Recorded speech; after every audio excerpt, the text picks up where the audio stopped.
If you don't force yourself to improve, nothing in your life will. Think about this for a second. How many times have you said, "I'll start tomorrow"? How often have you known exactly what to do, but didn't do it? Most people don't lack potential. They just keep giving in to comfort, and comfort never builds a better life. This isn't about being lazy. It's about letting your feelings run the show. You feel tired, so you skip it. You feel unmotivated, so you delay it. But your life doesn't care how you feel. It only reflects what you do. This video is real. It's for people who are tired of falling back into the same habits. It's for people who want to stop wasting time and start building something that lasts.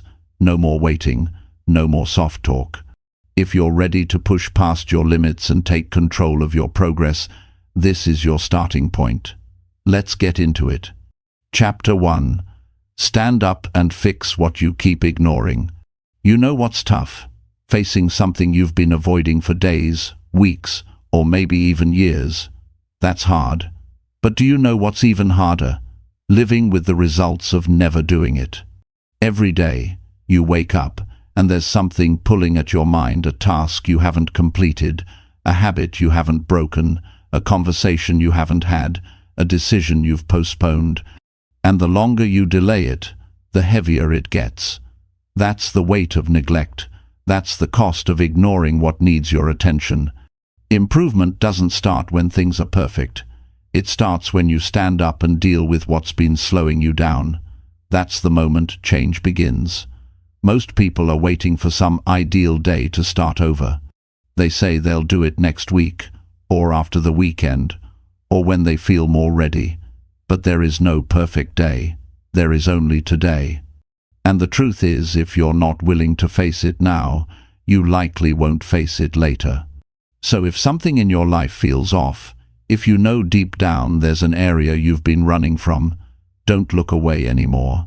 Improvement begins the moment you decide you're done pretending things are fine.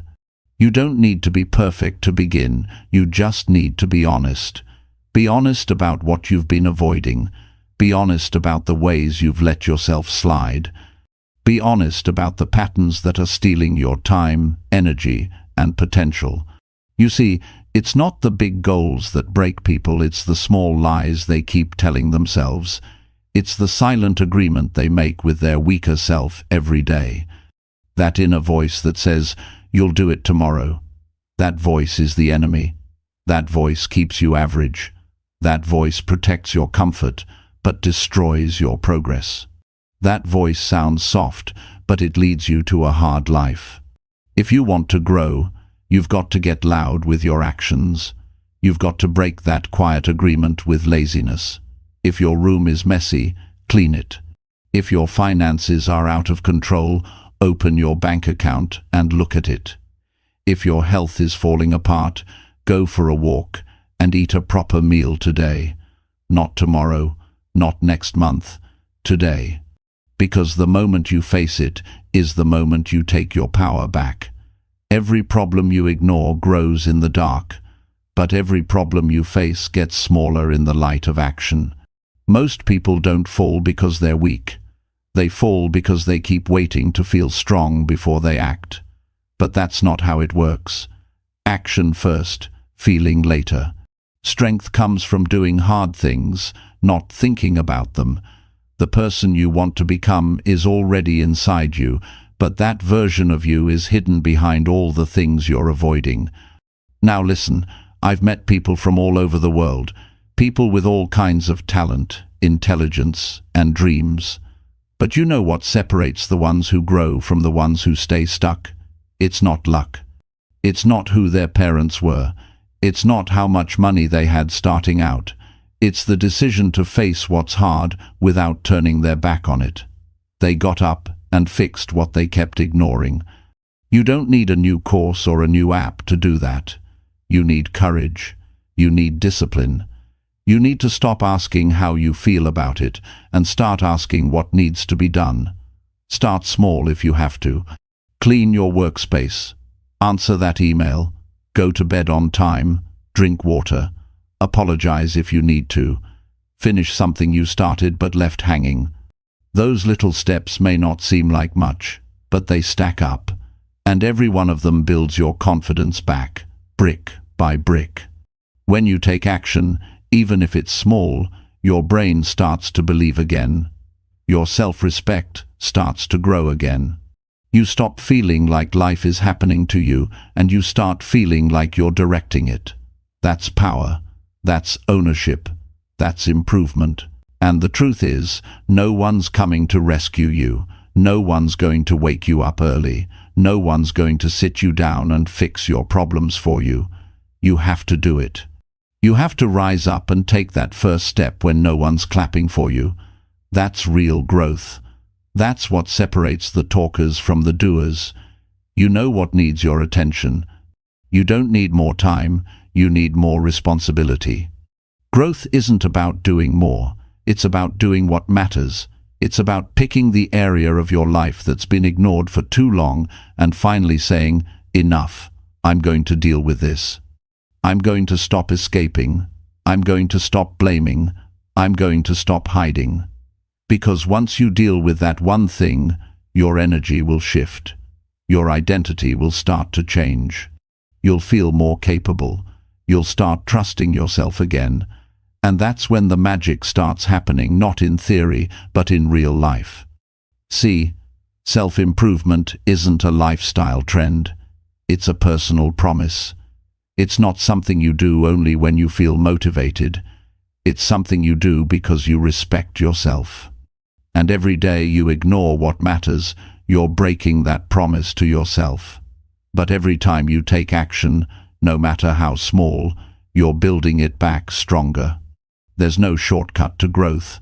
There's only facing what you've been avoiding and doing what needs to be done without delay, without excuses, without running. That's the work. That's the discipline. That's how you get better. I know it's uncomfortable. I know it's hard. But here's the thing, avoiding the problem doesn't make life easier. It just makes you weaker. And you're not here to be weak. You're here to get stronger. You're here to push yourself. You're here to become the version of yourself that you respect. The version that takes charge. The version that leads. The version that keeps promises and handles pressure.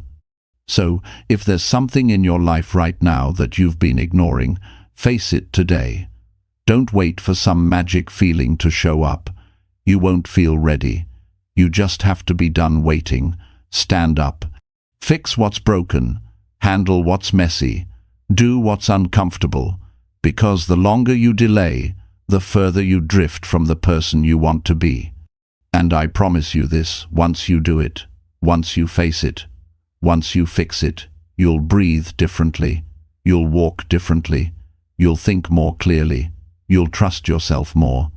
And from that moment on, you'll realize that growth was never as far as it seemed. It was always on the other side of doing what you've been ignoring. You want to improve? Start there. Stand up and fix what you keep ignoring. That's the first step to real change. That's how the climb begins. And once you take that step, everything else starts to move with you. Not because life got easier, but because you got stronger. And that strength, that daily choice to face what matters, is how you force yourself to improve every single day. Chapter 2.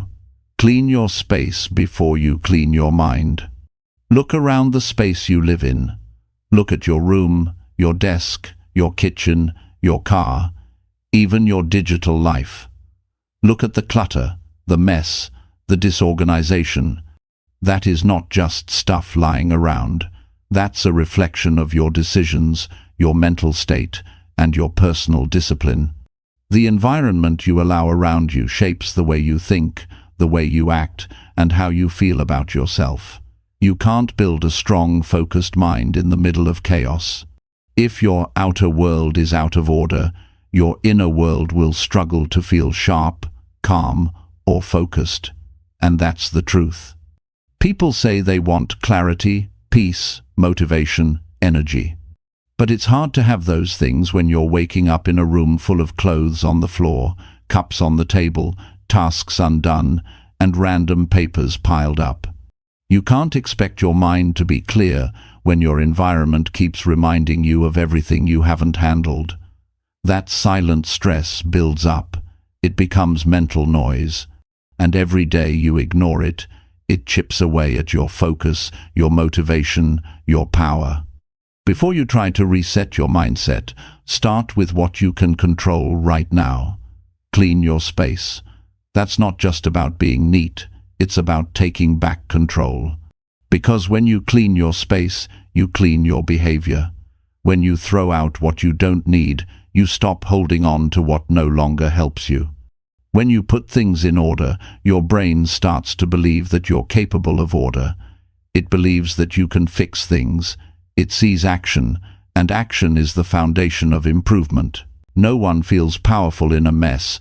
No one sits in a dirty space and says, "I feel unstoppable." That's because we're wired to respond to our surroundings. And when you live in clutter, it trains your brain to tolerate confusion and delay action.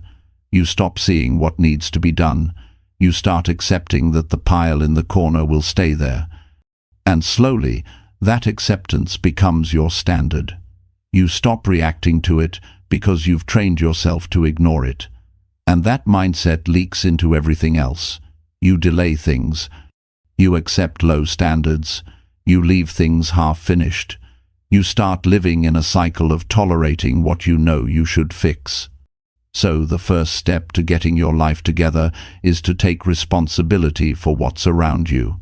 You don't need money to clean your space. You don't need a self-help book or a planner or a perfect routine. You just need to get up and start removing the things that don't belong. Throw away the trash. Wipe the surfaces. Organize your workspace. Make your bed. Fold your clothes. It's not about impressing anyone. It's about showing yourself that you have the discipline to create a better environment. And here's what most people don't realize: cleaning your space builds momentum. You start with one drawer, and it leads to the closet. You clean your room, and suddenly you want to go for a walk. You finish a task, and now your mind feels sharper. That's how it starts. One action leads to another. That's how you build movement. That's how you break the mental fog. Not by sitting and waiting to feel better, but by doing something small that leads to something big. Cleaning also gives you space to think. When your surroundings are clean, you can focus better. Your thoughts aren't competing with the mess. Your brain isn't drained by all the visual reminders of what you've ignored. You can breathe better. You feel lighter. That's not an illusion.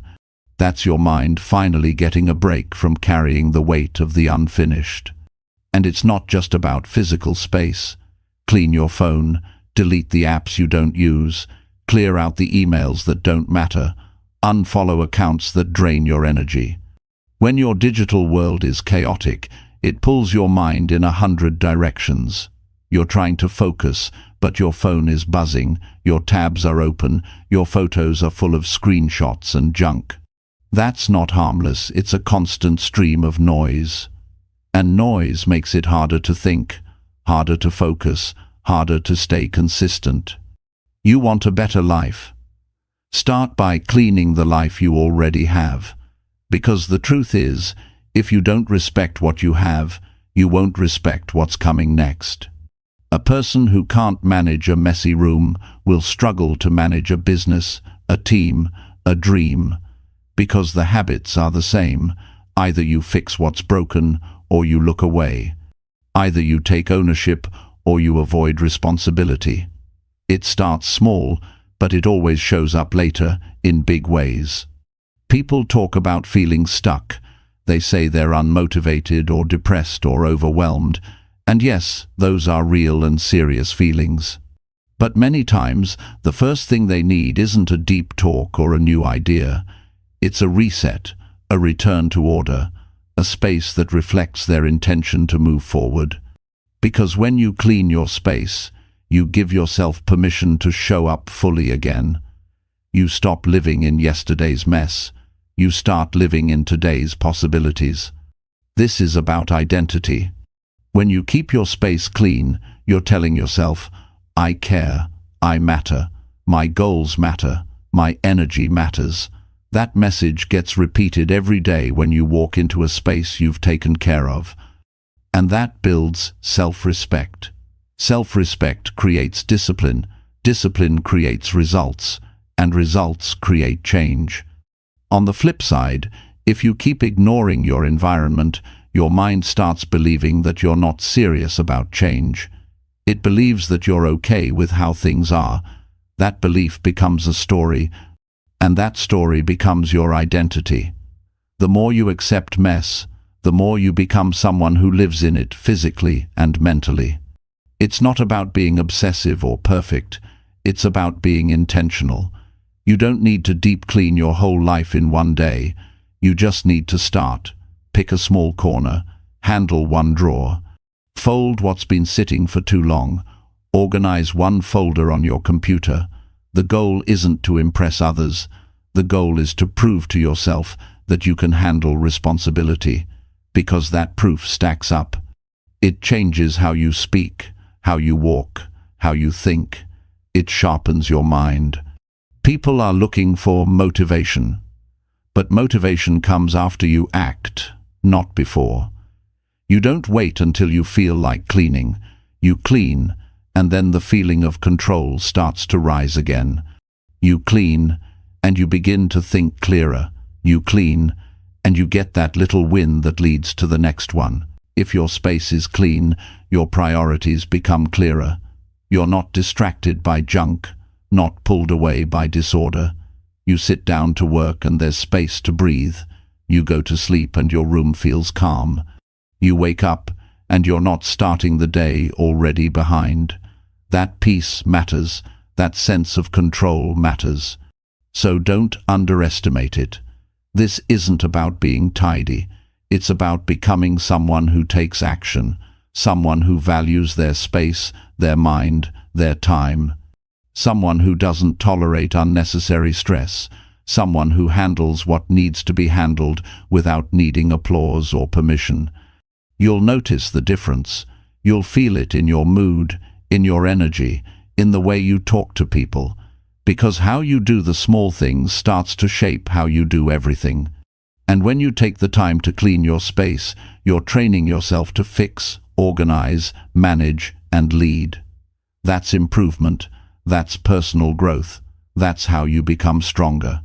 If you want to move forward in life, you have to clear the path. Clean up the old before you chase the new. Take ownership of where you live, how you live, and what you allow around you. Your environment is either pushing you forward or holding you back. So clean your space not because you're told to, but because you've decided it's time to live like someone who's ready to grow. And once you do it, once you look around and see that space clear and organized, you'll realize it wasn't about the room, it was about you. It was about proving that you're not someone who avoids, someone who delays, someone who settles. You're someone who shows up, takes action, and builds a life with intention. Start there. Start today. Clean your space before you clean your mind. The rest will follow. Chapter 3. Do what you said, even if mood changes. Following through on what you said you would do, especially when your mood shifts, is what's people who grow from people who stay stuck. It's easy to make a plan when you feel good. It's easy to say you'll wake up early, finish the project, eat clean, read the book, stay off social media, or stick to your routine when you're in the right headspace. But life doesn't care about how you feel when it's time to act. Life checks if your actions match your words when it's hard. That's the real test. Most people don't struggle because they're incapable. They struggle because they don't follow through. Once their emotions change, they let a mood decide whether or not they'll honor their commitment. But growth begins when you stop asking how you feel and start remembering what you said. If you said you were going to do it, then do it. That's where self-respect comes from. That's how you build character. You become someone you can trust. If you only move when it feels good, you will never move consistently. You'll stay trapped in cycles of starting and stopping, always waiting for the right emotion to show up and carry you through. But motivation doesn't lead to action.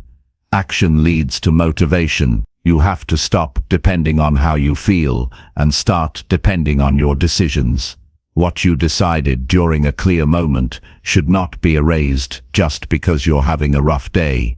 Your goals didn't change, your values didn't change, your promises didn't change, only your mood did. So don't let a temporary emotion erase a long-term intention. The truth is, your mood will shift all the time. You'll feel tired, irritated, bored, sad, frustrated, or distracted. That's normal. But discipline isn't about doing something when everything feels perfect. Discipline is doing what matters, even when everything feels off.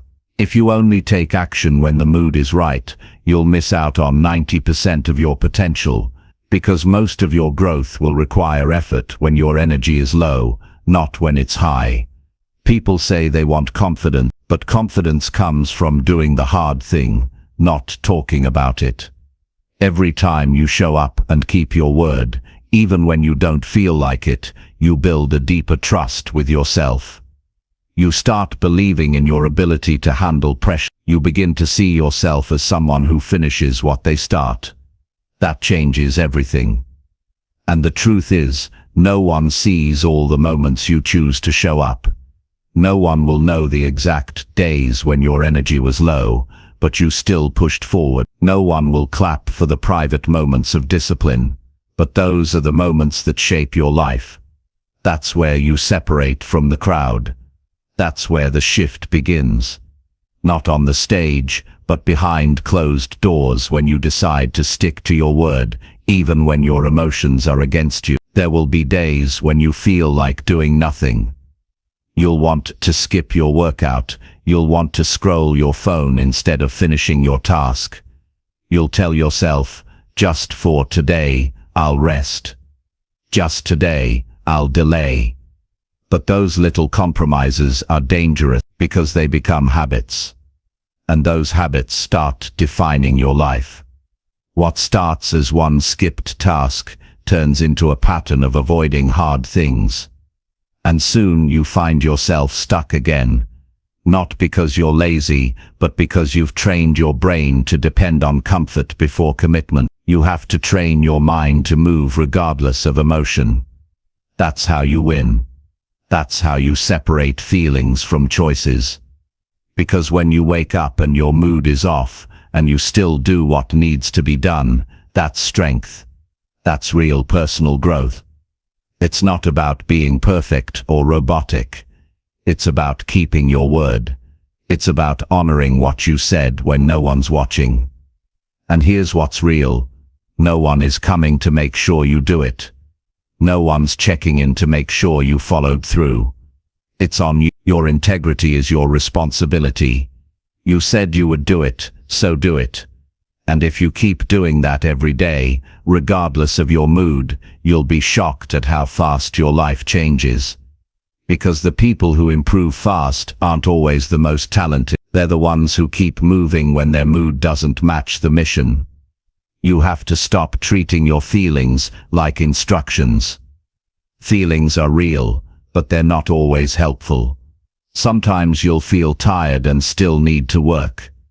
Sometimes you'll feel upset and still need to be focused. Sometimes you'll feel empty and still need to push forward. If you only act when the mood is perfect, you'll miss the exact moments when growth was waiting for you. If you want your life to change, you must become someone who does hard things in quiet moments. You must become someone who sees a task through, not because it's fun, but because it's necessary. You build that identity by doing what you said, regardless of how you feel about it later. That's where your power lives, in the ability to stay loyal to the vision you chose on day 1, even when day 30 feels completely different. When you live like this, people will notice, not because you brag, but because your actions are consistent. You'll start carrying yourself differently. You'll speak with more conviction. You'll stop needing others to push you, because you've learned how to push yourself. That's what happens when your words and actions line up. You feel aligned. You feel clear. You feel strong. Don't get it wrong, this isn't about becoming emotionless. You're human. You will feel all sorts of things. But feelings are temporary, and your life is shaped by what you do repeatedly, not by what you feel temporarily. The world respects people who keep their word. And more importantly, you will start to respect yourself on a new level, because you'll know, deep down, that your results came from doing what most people avoid. Think about all the times you've said you'd start something. And think about how many times you've let your mood decide whether or not it happened. You don't need another restart. You need to become someone who finishes. And finishing starts with honoring what you said, regardless of how your emotions try to interrupt. When you make a plan, lock it in. When you set a goal, don't revisit it every time you're tired. When you commit to a habit, follow through even when no one's checking. Because every time you keep a promise to yourself, you rise.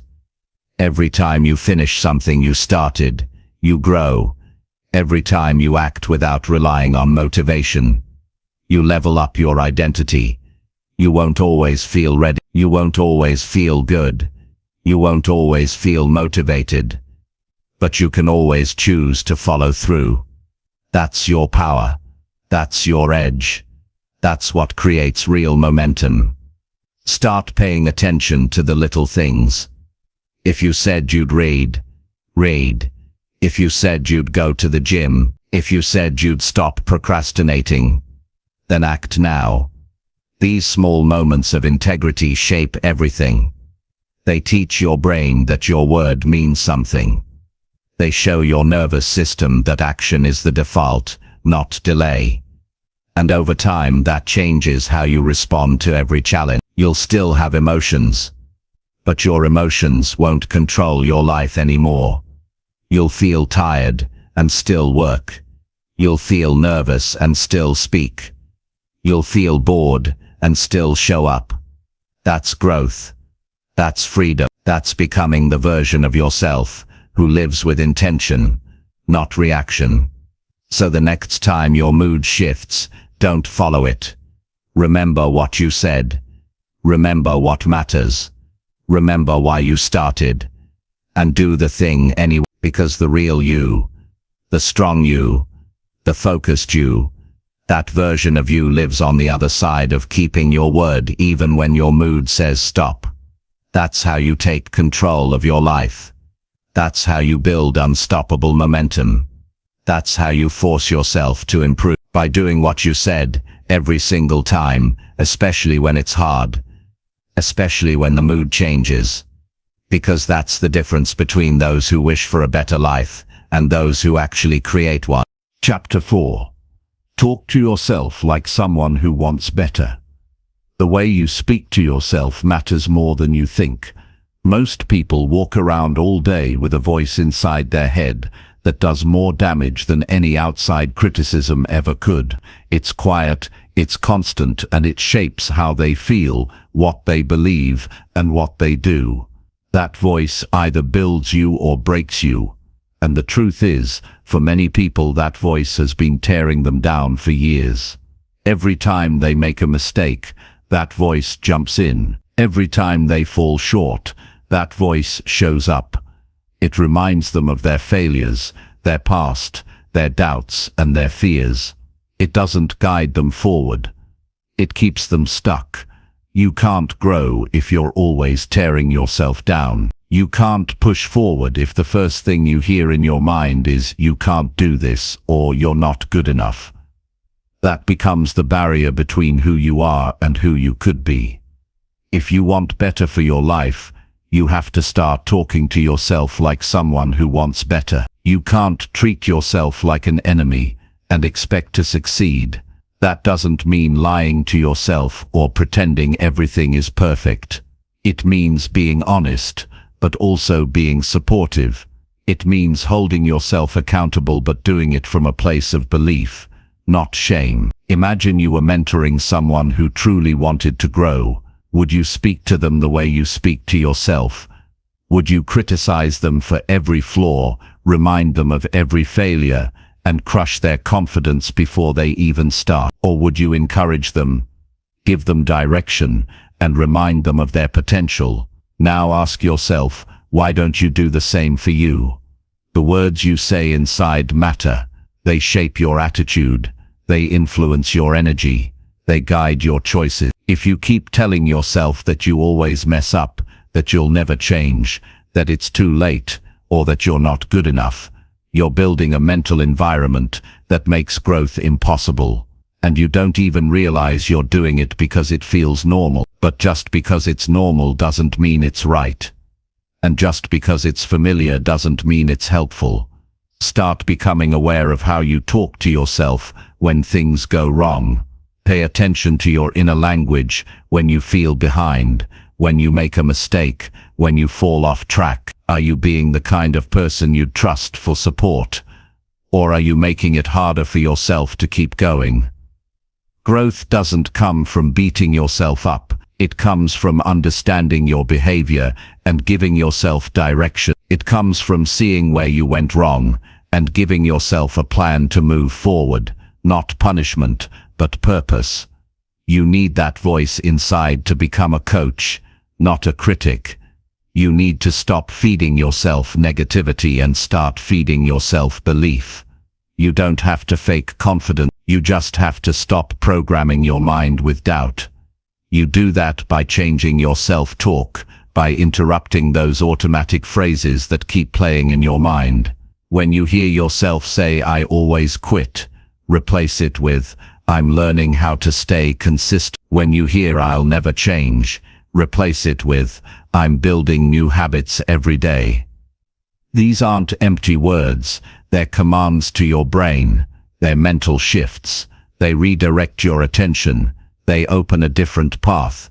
People think affirmations are cheesy, but the truth is, we're all using affirmations. We just call them thoughts. If you repeat to yourself all day that you're lazy, that you're behind, that you're stuck, then you're affirming your limitations. You're locking yourself into that identity. But if you start choosing words that lead you somewhere better, everything begins to shift. You start acting different because you feel different. And you feel different because you think different.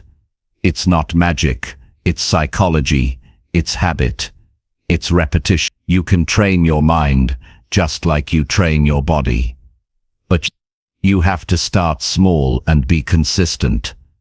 Start by noticing when you talk down to yourself.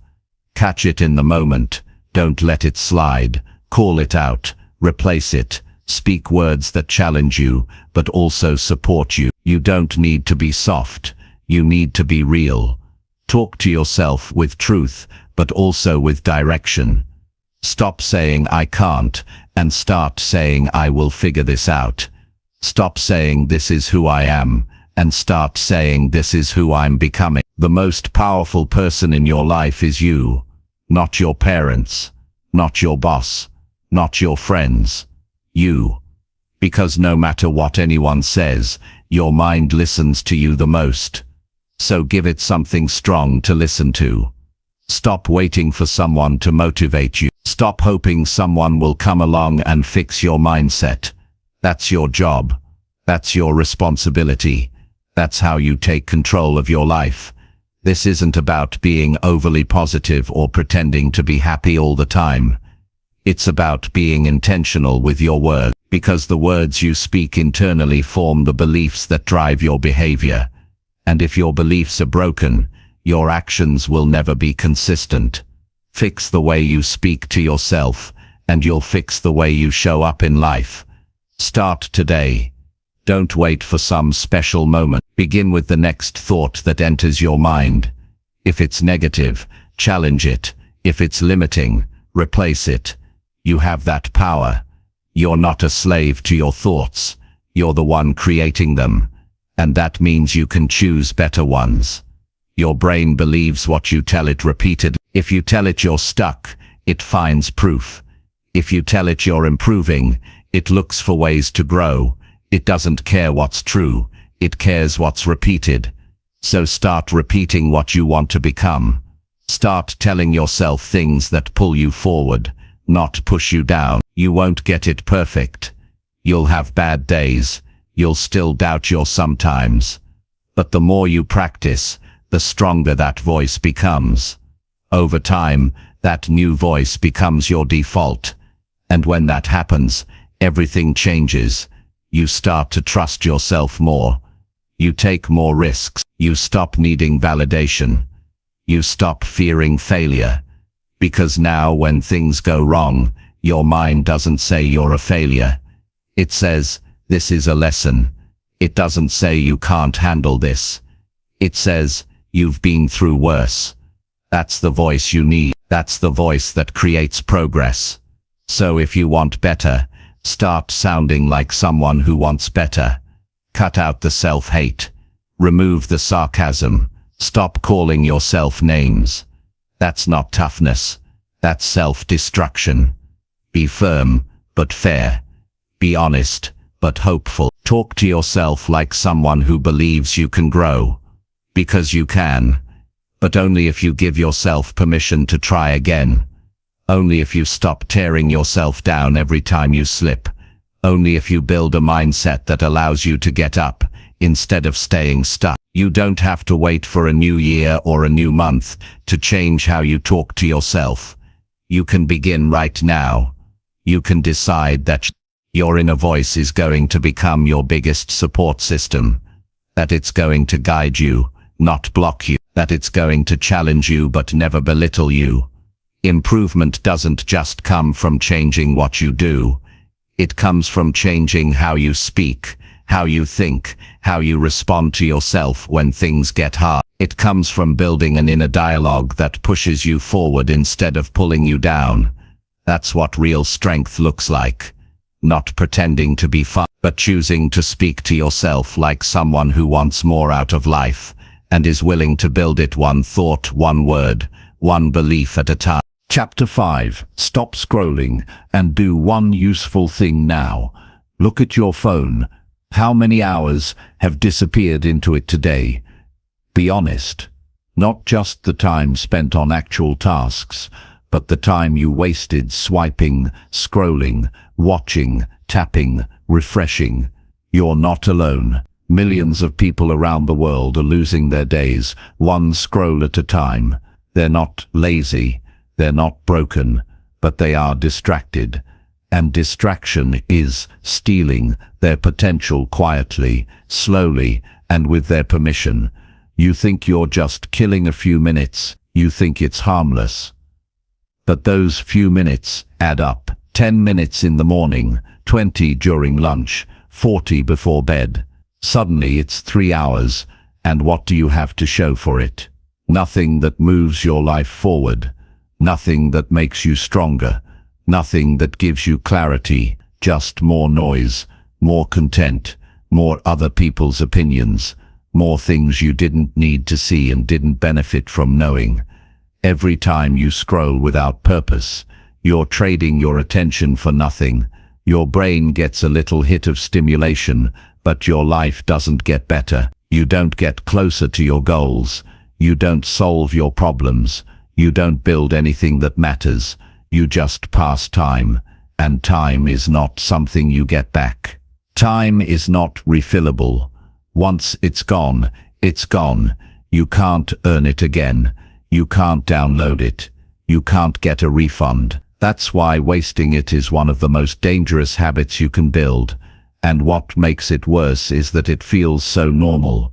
Everyone's doing it. You see people in restaurants, in meetings, walking on the street, even in bed next to the people they love, staring at screens, swiping through content that means absolutely nothing.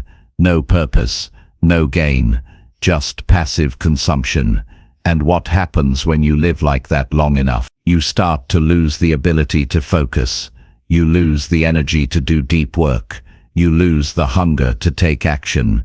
Your mind becomes used to reacting instead of creating. And slowly, you lose momentum in your own life. You know what you should be doing. There's something right now that could move your life in a better direction. Maybe it's organizing your space. Maybe it's planning your day. Maybe it's calling someone you've been avoiding.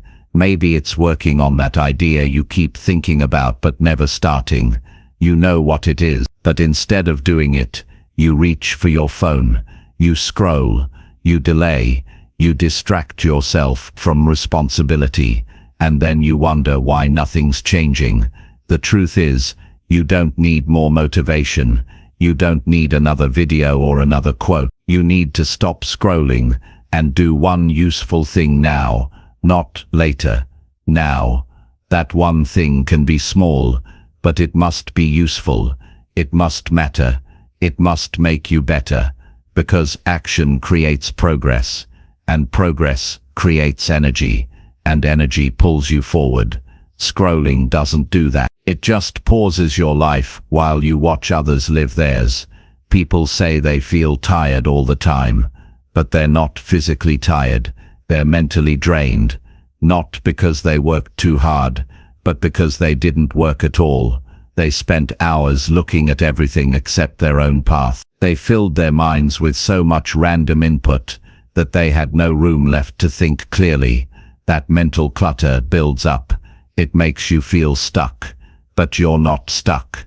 You're just buried under things that don't matter. And the only way to climb out is to act. One action. That's all it takes to break the pattern. Put the phone down. Close the tab. Shut off the TV. Choose one useful thing. And do it. Right now.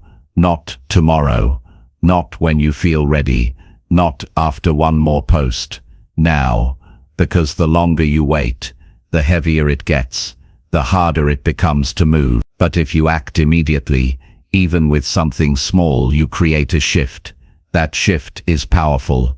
It tells your brain you're not a slave to distraction. It reminds you that you're in control. It gives you a reason to keep going. And the best part is, once you do one useful thing, it's easier to do another. Momentum begins, and momentum is what turns days around. It's what pulls you out of a slump. It's what gets you back on track. Your future is being shaped by what you do now. Every scroll, every delay, every wasted minute is a brick in the wall that's blocking your potential. You can't say you want to improve and keep doing things that hold you back. It doesn't work like that. Improvement starts when you stop lying to yourself, when you stop saying just 5 more minutes, and instead say I'm done wasting time.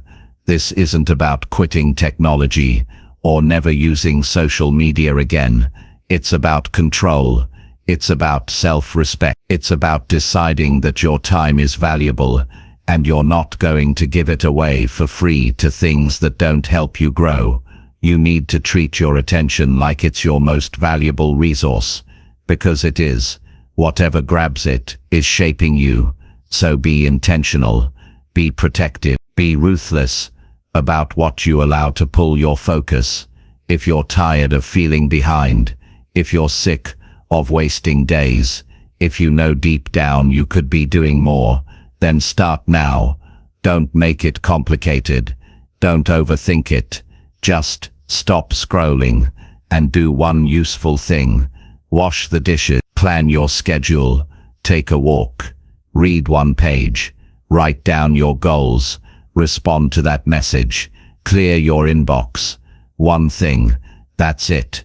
And once you're done, do the next, and the next, and the next. The more you practice this, the easier it gets. You train your mind to stay present. You train your willpower to stay strong. You train your body to move with purpose.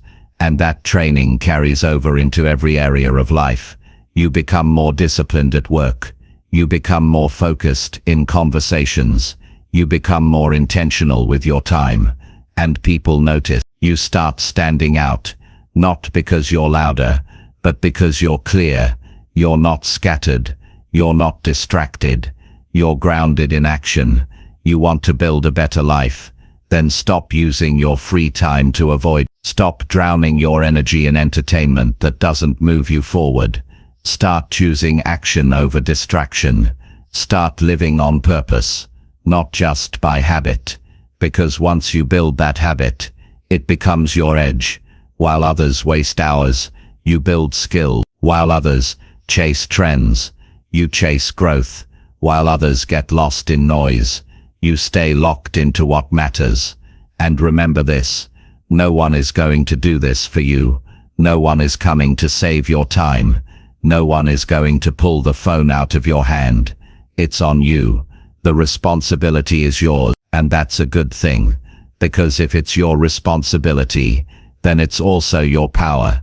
You can choose something better starting right now.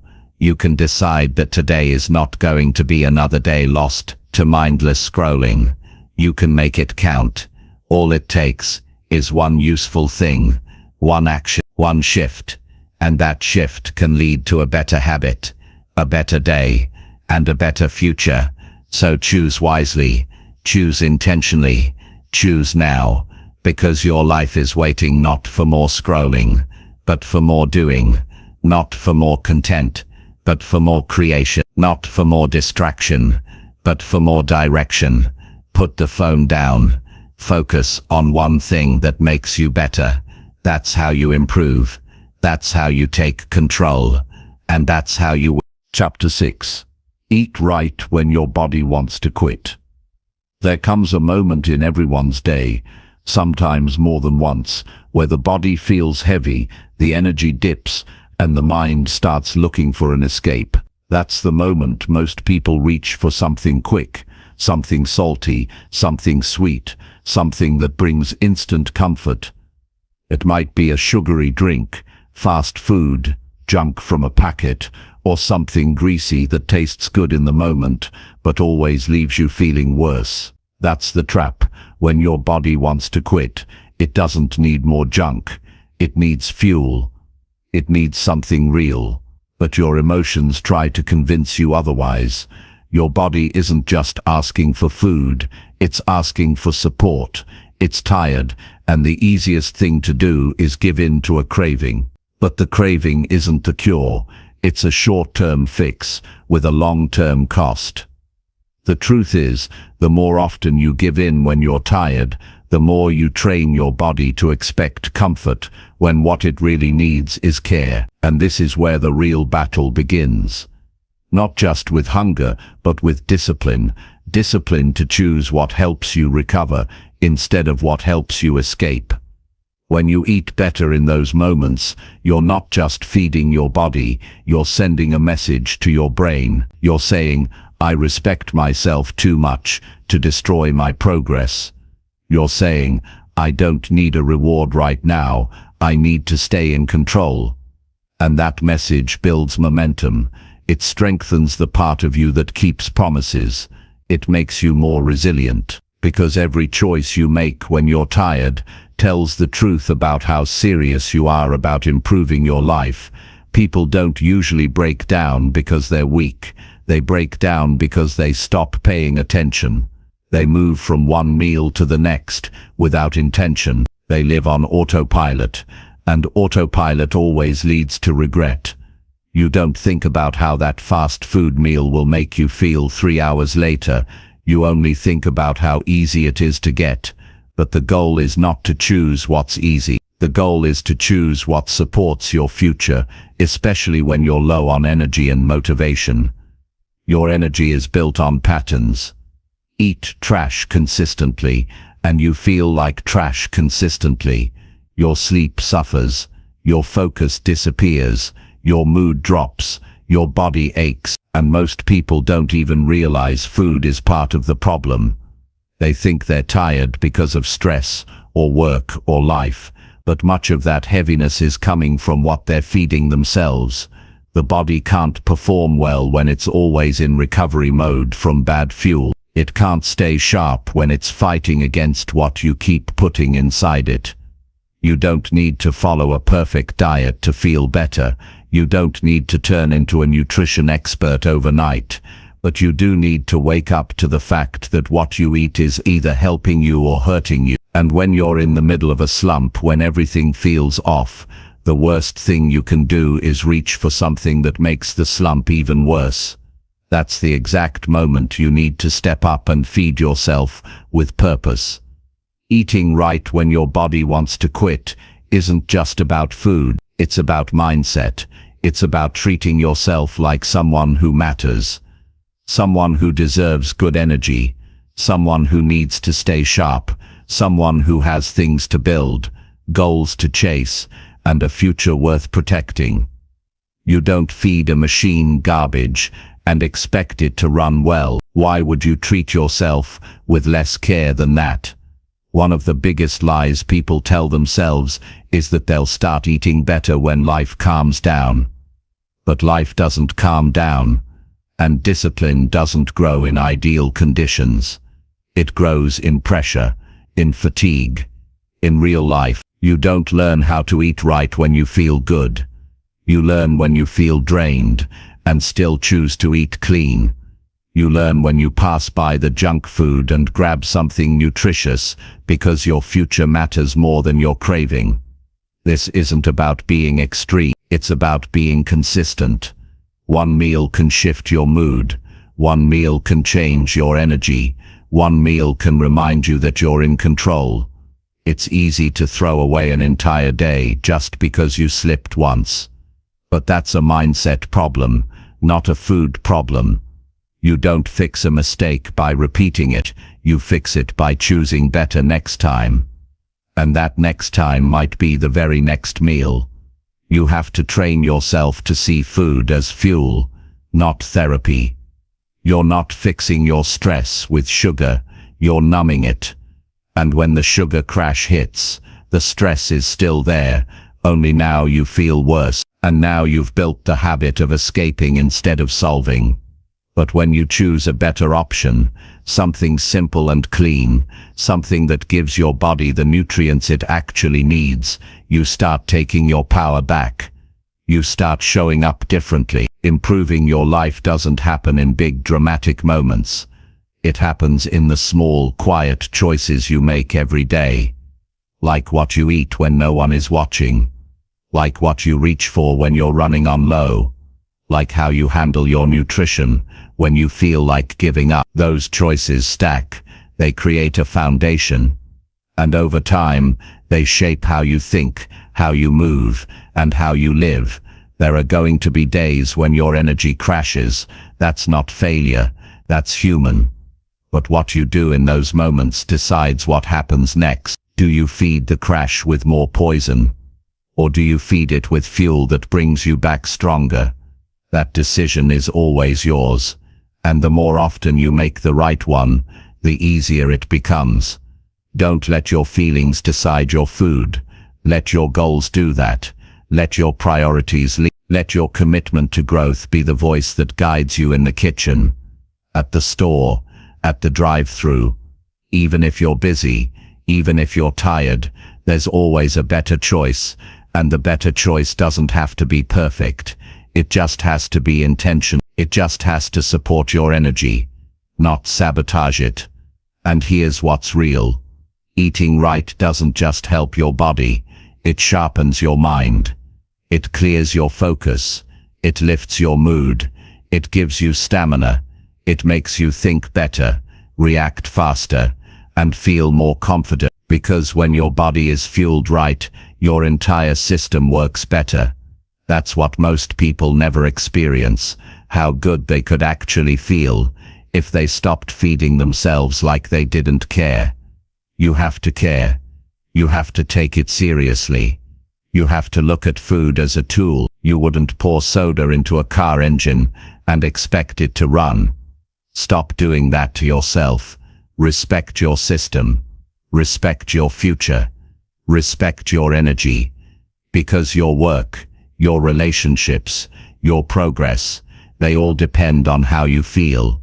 And how you feel is shaped by how you eat. There will be moments when your emotions scream for comfort. You'll want chips, sweets, soda, fast food, and it'll feel like a reward. But it's not a reward if it ruins your momentum. It's not a reward if it leaves you feeling worse. Start rewarding yourself with strength, with control, with discipline. Start feeling proud of the fact that you took care of yourself when it was hardest to do so. This is the moment where you decide what kind of person you're becoming. Someone who gives in when it's hard, or someone who steps up and feeds their future. Someone who uses food as a drug, or someone who uses it as fuel. That decision is made meal by meal, day by day, moment by moment. And every time you choose right, you build that identity. You become the kind of person who doesn't quit on themselves when things get hard. So the next time your body is tired, the next time your mind is cloudy, the next time you feel like quitting, don't reach for something that makes it worse.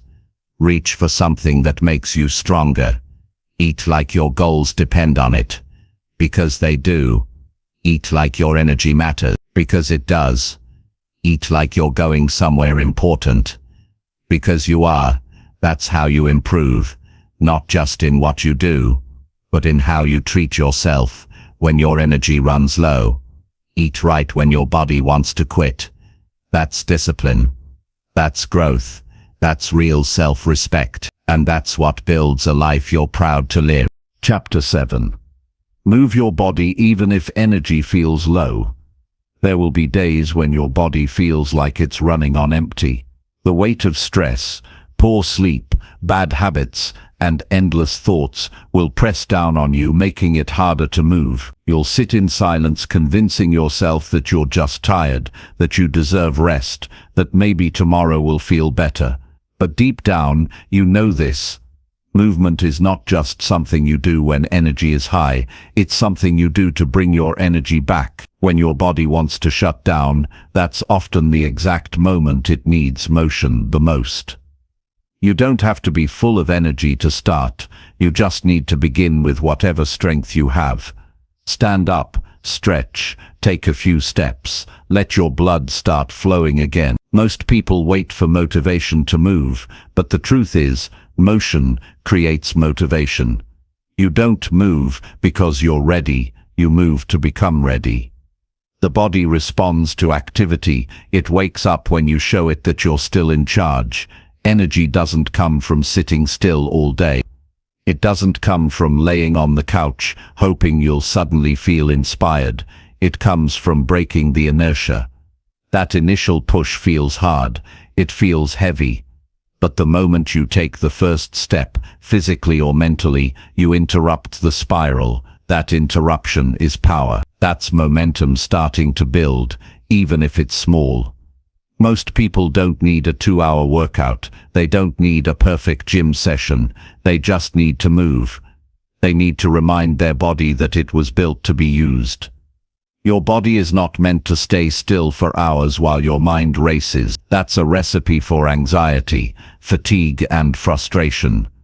Movement is one of the simplest ways to reset your entire system. It gets you back into your body, out of your head, and into action. There's a mental wall that forms when energy is low. You start telling yourself that movement will only make things worse, that rest is the smarter choice. But there's a difference between recovery and avoidance. Resting when you're genuinely drained is smart, but lying down all day because you don't feel like facing life, that's a slow death to your discipline. That's where people fall behind, not from exhaustion, but from overthinking their way into inaction. You need to remember that movement doesn't just shift your physical state, it affects your mindset. When your muscles move, your brain wakes up, your posture improves, your breathing deepens, your blood circulates better, your focus sharpens, even your emotional state improves. There's science behind it. But more than science, there's life experience. You've felt it before, that walk you didn't want to take but felt better after. That stretch you forced yourself into that somehow cleared your mind. That small workout that gave you clarity when everything else felt stuck. Those are not coincidences, that's proof. You don't need to feel great to move, you need to move to feel better. Waiting for the perfect mood is how you waste days. And once a day is wasted, it's gone. But if you move even a little, that day gets reclaimed. You earn it back. One walk, one round of push-ups, one set of squats, one full body stretch. That's all it takes to begin. This is about responsibility. You're responsible for how you feel, and one of the tools you have is movement. Use it. Don't surrender to tiredness without asking yourself, did I move today? Have I done anything that supports my energy instead of draining it? The answer is often no, and that's why you feel heavy. Not because something is wrong with you, but because your body hasn't had a chance to activate the systems that were designed to carry you forward. You don't need to go to a gym. You don't need fancy equipment. Your body is the tool. Use it. Wake it up. Honor it by putting it in motion, especially when it resists. Resistance is a sign that movement is necessary. That stiffness you feel, that's not laziness. That's your body asking for attention. Give it what it needs. Respect it by not ignoring the signal. Think about the long-term cost of ignoring physical movement. You feel more fatigued. You become more mentally sluggish. You start losing the sharpness in your decisions. You get moody. Your confidence drops. You start shrinking from challenges that used to feel small. That's what happens when the body is ignored. It starts pulling the rest of you down with it. But when you take care of it, even when it's inconvenient, you rise. You feel more grounded. You feel more alive. No one is going to do it for you. No one is going to lift your arms, stretch your back, move your legs. That's on you. That's your job. That's your act of responsibility. Because every time you move when you don't feel like it, you're proving to yourself that you're not controlled by how you feel. You're in control. That's how confidence is built, not in comfort, but in action taken when it's least convenient. You're not too tired to move. You're too used to letting that tiredness become an excuse. Flip the script. Redefine what tired means. Tired doesn't mean stop. Tired means start small. Take it step by step. Set a timer for 5 minutes and move. Most of the time you'll keep going once you begin. That's how momentum works. You just need to break the pattern. You need to take the first step. Don't make it complicated. Stretch for 5 minutes. Do a short walk around your house. Stand up and do basic movements. Shake out the tension. Roll your shoulders. Move your neck. Breathe deeply. These things seem small, but they bring life back into a day that feels flat. You do it once. You remember how much power you actually have. You do it every day. You become someone who doesn't quit on themselves just because they're tired. Tiredness is not the enemy. Stagnation is, because when you stop moving, everything slows down. Your ideas, your creativity, your optimism, your strength. You were not designed for stillness. You were designed for growth. Growth only happens in motion. There's also a mental battle in the background you don't always see. When you choose movement over comfort, you win that battle. You tell your mind, I'm not here to wait, I'm here to act. And that message rewires everything. You stop looking for the perfect moment. You start creating it. You stop asking for permission to feel better. You start giving it to yourself through action. You'll notice the shift. It won't take long. Move your body and your thinking clears up. Move your body and your mood stabilizes. Move your body and your sense of control returns. It's simple, but it's powerful. You don't need more advice. You don't need a new strategy. You just need to move when you don't feel like it. This habit, once built, will save you in difficult times. It will carry you through fatigue, uncertainty, pressure, and low motivation. It becomes your anchor. It becomes your default response to difficulty. Don't freeze. Don't hide. Move. That movement, even when light gives you strength back, it reminds you that you're not powerless. Most people wait to feel strong before they act, but strength is created in motion. Confidence is earned in the middle of effort. So the next time your energy feels low and you think about skipping movement, remember this. You're not doing it for how you feel now. You're doing it for how you want to feel an hour from now, a day from now, A week from now, you don't have to run a marathon. You don't need to break records. You just need to keep the promise. Move even when it's easier not to. That's how you build a better body. That's how you sharpen your discipline. That's how you take back control of your life, even when everything feels off. Movement is your tool. Use it when you feel low. Use it when the day feels heavy. Use it when your thoughts are foggy. Use it when you feel unmotivated, because that's when it makes the biggest difference, and that's when it proves who you're becoming. Someone who doesn't wait to feel good to do good. Someone who leads with action. Someone who keeps going when others stop. That's growth. That's ownership. And that's how you rise every single time. Chapter 8. Track your actions, not your fake intentions daily. You can talk about goals all day. You can say you want to improve. You can write down your dreams in a notebook, post quotes about discipline, and tell everyone you're working on yourself. But at the end of the day, the only thing that matters is what you actually do. Not what you meant to do. Not what you said you'd do. Not what you planned to do. Just what you did. Your actions are the truth. Your intentions are only real when they show up in your behavior. Everything else is just noise. Every day, people wake up with good intentions. They say, "Today I'm going to eat clean, work hard, stay focused, stop wasting time," and then they go back to the same distractions, the same delays, the same weak habits. They tell themselves they'll do it tomorrow. They promise themselves they'll get serious soon. But days turn into weeks, and weeks turn into months. Nothing changes, not because they didn't want it, but because they never measured whether or not they acted on it. This is where most people get stuck. They confuse intention with action. They feel good about setting a goal and think that's progress. But goals don't mean anything without movement. You don't get stronger by thinking about working out. You don't build skills by planning to learn. You don't create change by wishing for it. You grow by doing. And doing means tracking what's real. Tracking what actually happened, not what you hoped would happen.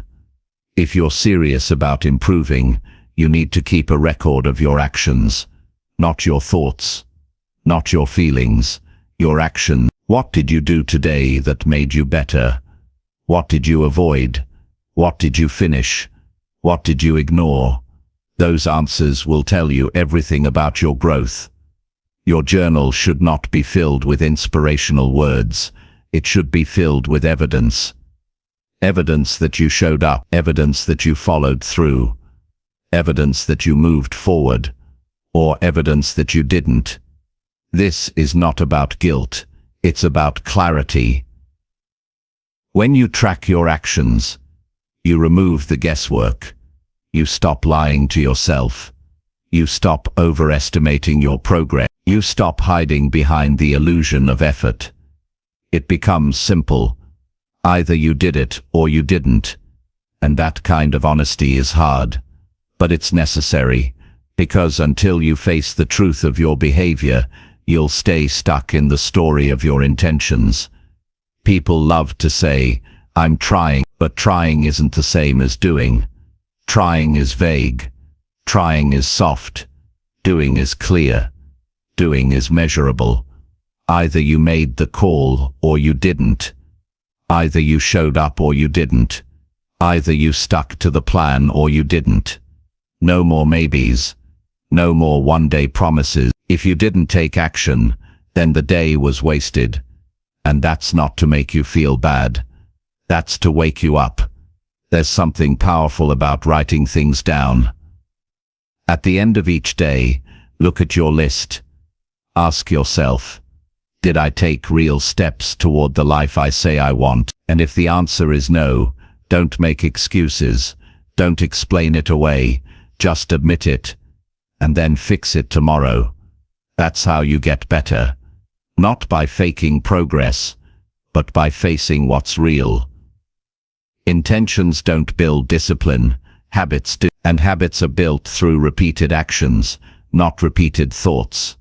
You can't improve if your daily effort is based on how you feel or what you hope to do. You need something solid, something you can look at, something you can measure. That's why tracking matters, because what gets measured gets managed, and what gets managed gets improved. You don't need a fancy system. You don't need an app. You don't need color-coded charts. You just need a pen and some honesty. Write down what you actually did, not what you planned, not what you thought about, what you did. If your list is short, that's okay. If it's messy, that's fine. But it needs to be real, because when it's real, it's useful. Your progress is built on consistency, not bursts of inspiration, and consistency is built through awareness. If you don't track your actions, how do you know if you're consistent? How do you know if you're improving? You don't. You guess. You hope. And that's why so many people feel lost. They don't feel progress, because they never see it, they never measure it, they just chase the next motivational boost, and wonder why they're still in the same place. Real discipline starts with observation. It starts with paying attention to your behavior, not your excuses, not your moods, but your patterns.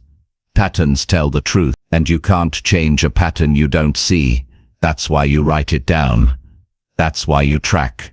You become your own coach. You stop relying on motivation and start depending on data. Every day is a vote. You're either voting for the life you want or the one you're trying to lead. Every action is a ballot. Every habit is a statement. Are you choosing growth or comfort?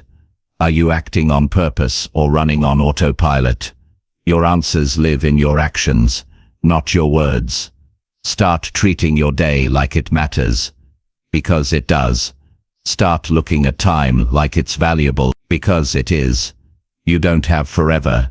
You don't have unlimited chances. Every day you delay your actions is a day you're further from your potential. And potential without action is nothing but wasted space. It's easy to talk about goals. It's easy to plan. But planning isn't progress. Talking isn't work. The only thing that matters is what gets done. Track that. Build that. Measure that. Your future is being shaped by what you do when no one's watching, and that's exactly what your daily actions reveal. This isn't about being perfect. You will mess up. You will have bad days, but if you're tracking your actions, you'll see the pattern. You'll know when you're slipping, and you'll catch yourself before you fall too far. That's the safety net you build, not through motivation, but through clarity. You want to grow? Prove it. Prove it with your action. Prove it by tracking your behavior when it's hard. Prove it by facing the gap between what you say and what you do. That's where change begins. That's where improvement starts. Not in intention, but in action. So every day, ask yourself one simple question. What did I actually do today to improve? Write down the answer. Face it. Learn from it. Build on it. And repeat. That's how you change your life. One real action at a time. No fluff. No fake motivation. Just the truth. The honest, consistent truth. And if you can do that, every single day, you'll become unstoppable. Not because you dreamed it. Not because you hoped for it. But because you earned it. One tracked action at a time. Chapter 9. Look in the mirror and tell the truth. Stand in front of the mirror, not to fix your hair, not to adjust your clothes, not to check your face. Stand there to face the one person who knows the full truth about you. No filters, no performances, no distractions, just you and your reflection. This is not about appearance. This is about honesty. This is about accountability. Because growth begins when you stop lying to yourself. You can pretend to the world. You can act like everything is fine. You can smile in front of others and hide behind habits. But when it's just you in the mirror, none of that works. That reflection doesn't care about your excuses. It doesn't listen to your stories. It doesn't applaud your intentions. It shows you what is. And most people avoid that level of truth, not because they can't face it, but because they've become too used to running from it. The reason people stay stuck is because they avoid the uncomfortable parts of self-awareness. It's easier to say, "I've just been busy," than to admit, "I've been wasting time." It's easier to say, "I'm working on it," than to admit, "I haven't done a single thing I said I would." It's easier to focus on someone else's faults than to admit, "I'm not showing up for myself." But all of that keeps you in the same place. No matter how much you talk about change, nothing happens until you stop protecting your comfort and start protecting your truth. You need to look yourself in the eye and tell it straight. If you've been lazy, admit it. If you've been inconsistent, own it. If you've been avoiding the hard work, call it what it is. Not because you're trying to shame yourself, but because you respect yourself enough to stop pretending. Pretending never helps you grow. It keeps you soft. It keeps you small. It delays the exact changes that could change everything for you. The mirror doesn't lie, and that's exactly why it's so powerful. It reminds you that your life is the result of your choices, not your past, not your circumstances, not your potential, your choices. And if you want better results, you need better decisions. But you can't make better decisions if you're still lying to yourself about where you really are. There's nothing wrong with being behind. There's nothing wrong with struggling. There's nothing wrong with falling off track. The problem is pretending you're not. The problem is acting like you've got it all figured out when deep down you know you're lost. The truth may hurt in the moment, but it will always give you the power to start over with clarity.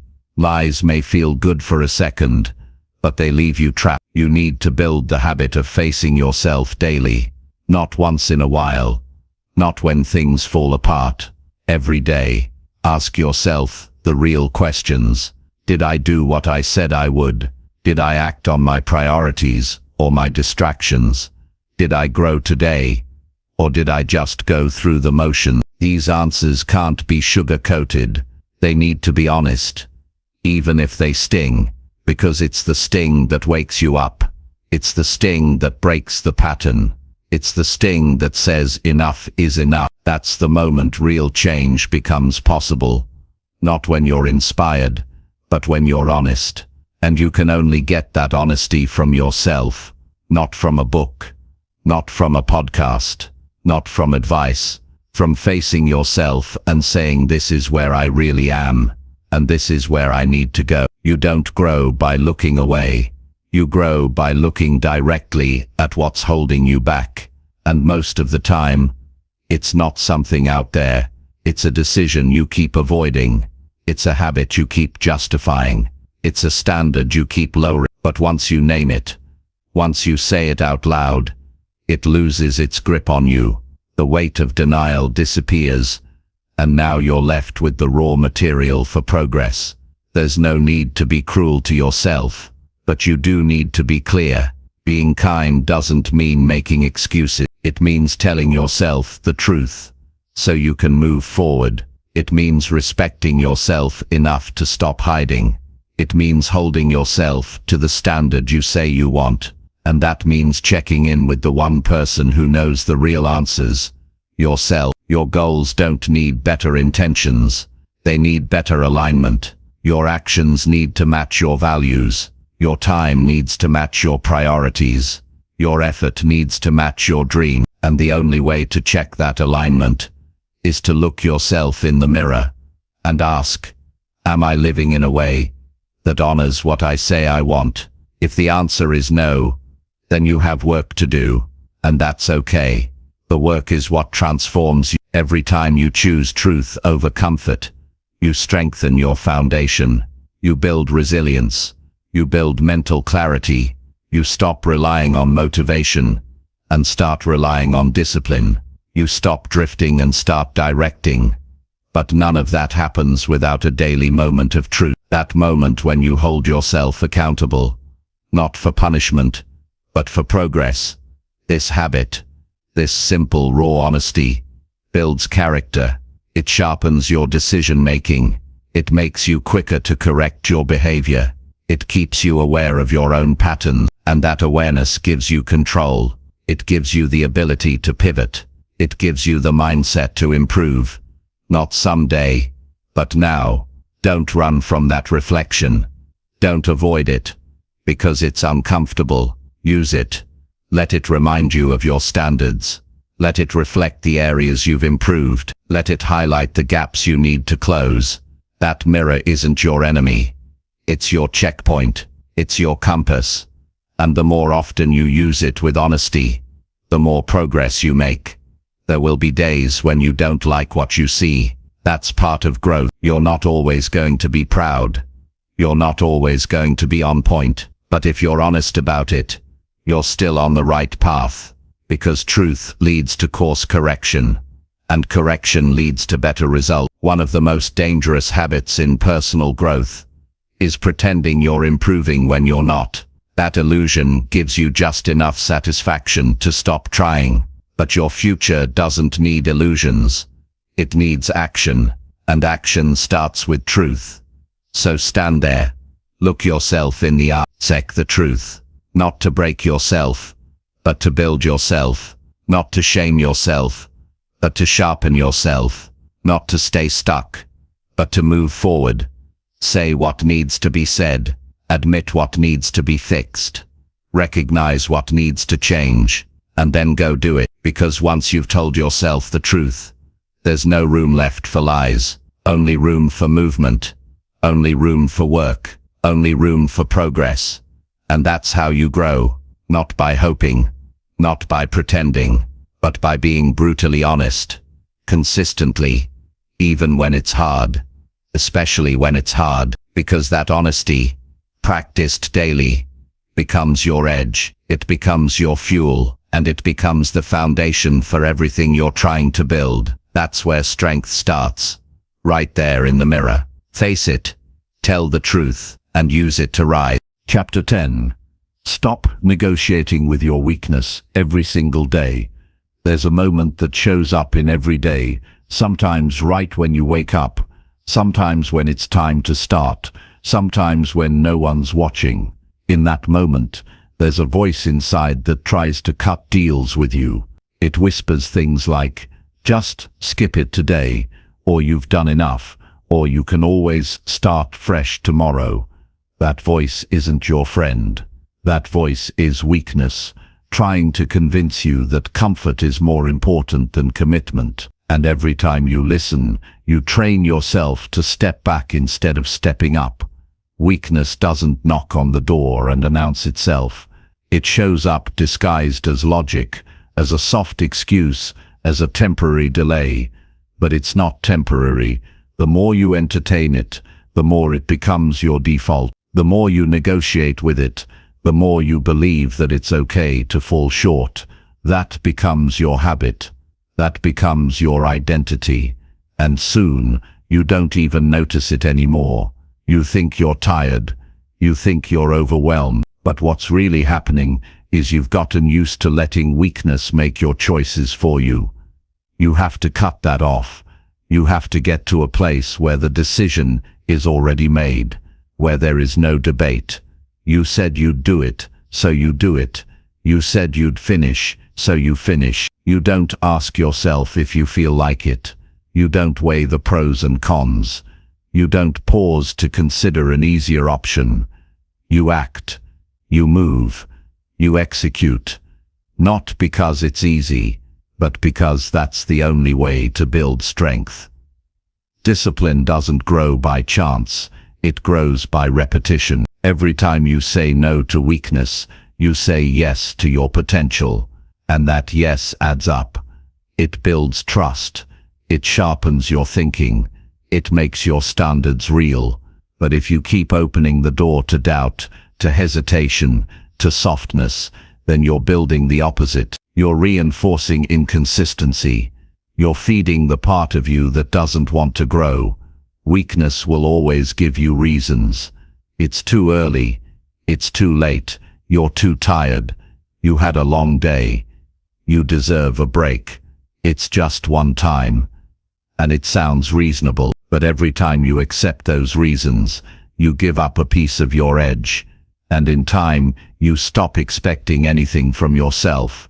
You become someone who waits to feel ready instead of someone who acts with purpose. You don't have to be motivated to move. You don't have to be inspired to follow through. You just have to stop making room for negotiation. The minute you allow yourself to decide whether or not you'll do what you said, you've already lost. Because weakness is always louder than discipline when you give it time to speak. Strength comes from making the decision before the moment arrives. You train yourself in advance. You decide what matters. You set your schedule. You create your non-negotiables. And when the moment shows up, you don't think, you act. That's how professionals operate. That's how leaders build habits. That's how strong people live. Not because they always feel great, but because they refuse to listen to the part of them that wants to quit. You have to understand, weakness isn't an identity, it's a choice. You weren't born soft. You weren't born undisciplined. You became that by giving up little by little. But just like that, you can take it back. One decision at a time, one battle at a time. And it is a battle.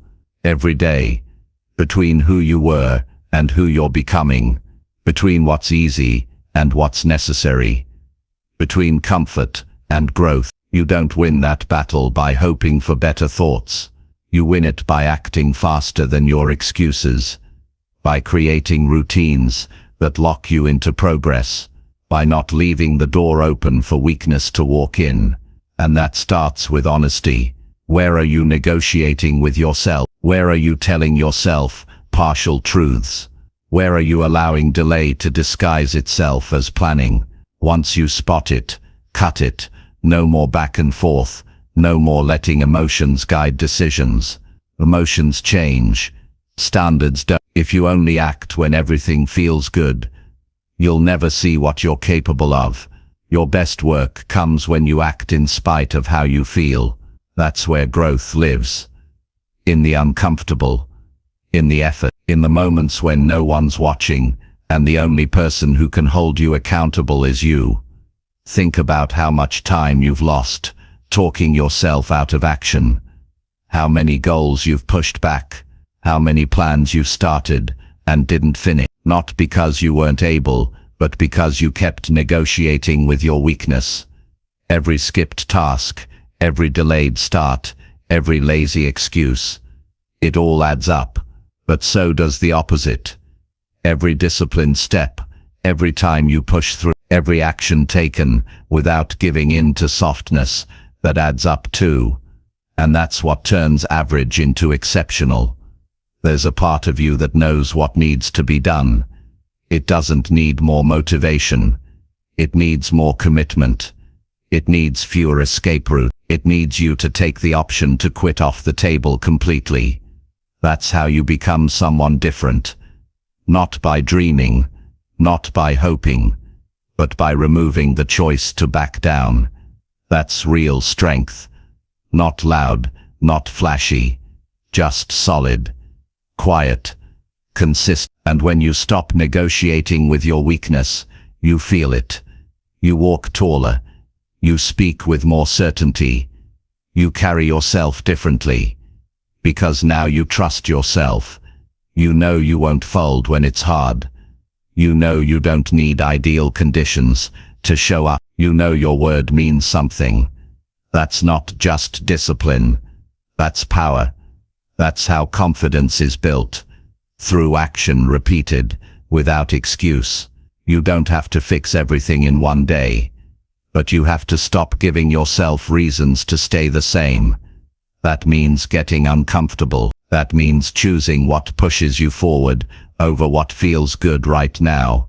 That means doing what matters, even when your mood says otherwise. This is not about being perfect. You will slip. You will get tired. But the difference now is that you no longer enter into discussion with the voice that says give up. You hear it, but you don't respond. You move anyway. You work anyway. You finish anyway. That's how momentum is built, through consistency, through ownership, through refusing to settle for anything less than your best effort. Every day, the choice is yours. Feed your weakness, or feed your strength. Give in to excuses, or rise above them. Listen to fear, or act through it. No one else can make that choice for you. But once you make it, once you choose to stop negotiating, everything begins to change. Not instantly, but steadily. Day by day. Action by action. Your goals don't care how you feel. They care what you do. Your future doesn't need more conversations about what you might do. It needs execution. It needs action taken when it's hard. That's where transformation starts. In the decision to do the work without opening the door to doubt. So stop explaining why you can't. Stop waiting until it feels right.